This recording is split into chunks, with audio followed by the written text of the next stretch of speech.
अच्छा, एक बात बताइए, हम सब ने कभी ना कभी ये तो किया ही है ना? किसी बड़े ज़रूरी मैच के बीच में स्कोर देखने के लिए फटाफट क्रिकेट वेबसाइट खोली। पर क्या कभी रुके हैं और उस सारी जानकारी पर गौर किया है जो हमारी स्क्रीन पर आ जाती है? देखिए, आज के जो मैच पेज है ना, वो सिर्फ स्कोर कार्ड से कहीं ज़्यादा है। सच कहूँ तो ये अपने आप में एक पूरा डिजिटल स्टेडियम है।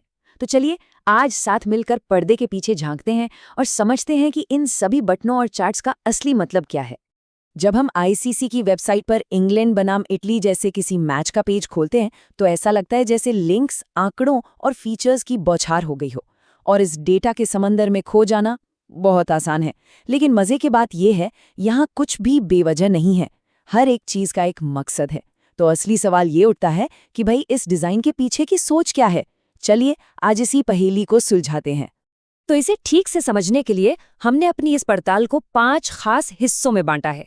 हम डिजिटल स्टेडियम के बड़े आइडिया से शुरू करेंगे, फिर लाइव एक्शन में गोता लगाएंगे, देखेंगे कि फैंस खेल से कैसे जुड़ सकते हैं, फिर थोड़ा जूम आउट करके टूर्नामेंट की बड़ी तस्वीर को समझेंगे और आखिर में उस आधिकारिक ढांचे को जानेंगे जो इन सबको एक साथ जोड़े रखता है। तो शुरू करें। सबसे पहले तो हमें अपना नजरिया बदलना होगा। ये कोई आम वेबसाइट नहीं है, ये एक डिजिटल स्टेडियम है। जी हाँ, जैसे असली स्टेडियम होता है ना, बिल्कुल वैसा ही।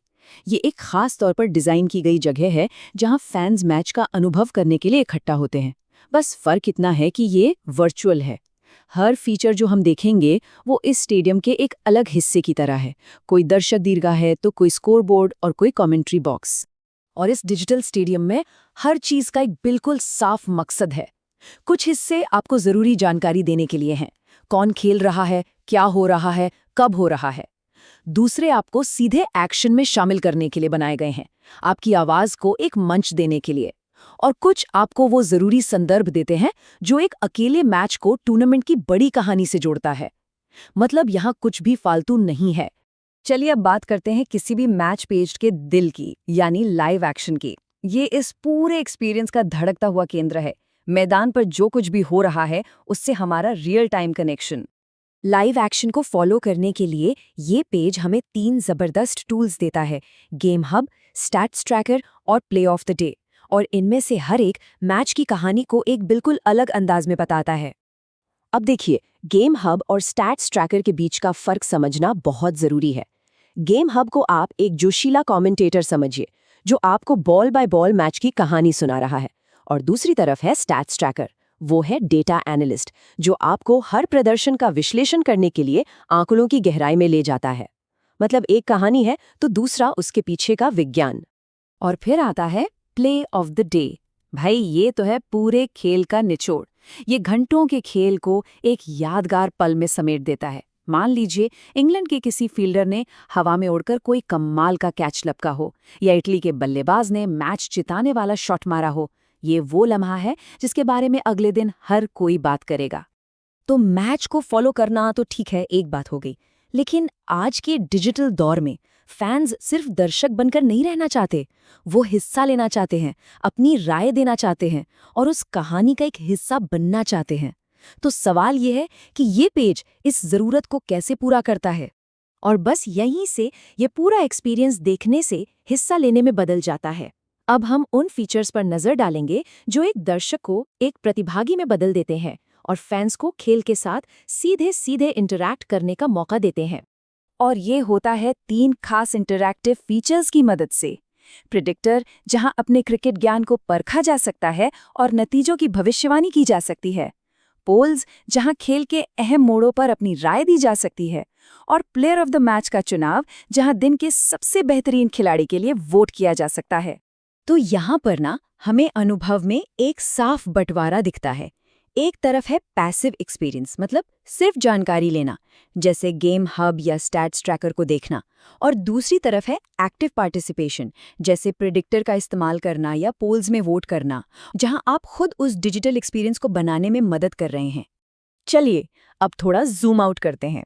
एक अकेले मैच की छोटी छोटी डिटेल्स से हटकर बड़ी तस्वीर देखते हैं, क्योंकि कोई भी मैच अकेला नहीं होता।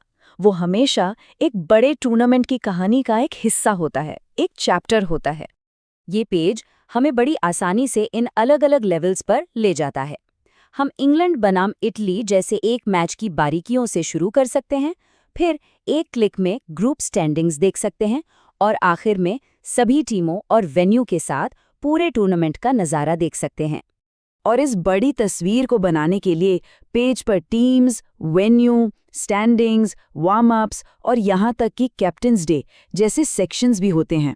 ये सब मिलकर ही तो टूर्नामेंट की पूरी कहानी को बुनते हैं। और आखिर में हम बात करते हैं उस नींव की जिस पर यह पूरा डिजिटल स्टेडियम खड़ा है, यानी इसका ऑफिशियल ढांचा। ये वो नियम, कानून और व्यवस्थाएं हैं जो इतने बड़े आयोजन को मुमकिन बनाती हैं। यहाँ एक बहुत ज़रूरी चीज़ है, प्लेइंग कंडीशंस। सीधे शब्दों में कहें तो ये टूर्नामेंट की ऑफिशियल रूल बुक है। ये पक्का करती है कि हर एक मैच एक ही नियम के तहत खेला जाए, जिससे पूरे टूर्नामेंट में बराबरी और निष्पक्षता बनी रहे। इसके अलावा कुछ प्रैक्टिकल चीज़ें भी हैं, जैसे ऑफिशियल ब्रॉडकास्टर्स की लिस्ट, टिकट्स की जानकारी और नियम और शर्तें जैसे सेक्शन। ये वो बुनियादी ढांचा है जो फैंस को बताता है कि मैच कैसे देखें, स्टेडियम में कैसे पहुंचे और वो कानूनी फ्रेमवर्क क्या है जो सब कुछ कंट्रोल करता है। तो अब हम देख सकते हैं कि कैसे ये सारे अलग अलग हिस्से, live action, fan engagement, tournament का कॉन्टेक्स्ट और ऑफिशियल नियम, ये सब एक साथ मिलकर काम करते हैं। ये एक मामूली वेब पेज को एक पूरी तरह से जुड़े हुए डिजिटल इकोसिस्टम में बदल देते हैं। मतलब ये सिर्फ जानकारी लेने की बात नहीं है, ये एक पूरा अनुभव जीने की बात है। किसी ने क्या खूब कहा है, लाइव डेटा से लेकर फैन पोल्स तक ये पूरा स्टेडियम का अनुभव किसी की जेब में है, और यही इस डिजिटल स्टेडियम की असली ताकत है। और इसी सोच के साथ हम आज की ये पड़ताल खत्म करते हैं, लेकिन भविष्य की ओर एक सवाल के साथ। जैसे जैसे टेक्नोलॉजी, सोचिए, वर्चुअल और ऑगमेंटेड रियलिटी जैसी चीजें आगे बढ़ रही हैं, तो कल का डिजिटल स्टेडियम कैसा होगा? आने वाले कल में खेल देखने का अनुभव कैसा दिखेगा? ये एक ऐसा सवाल है जो वाकई में सोचने लायक है।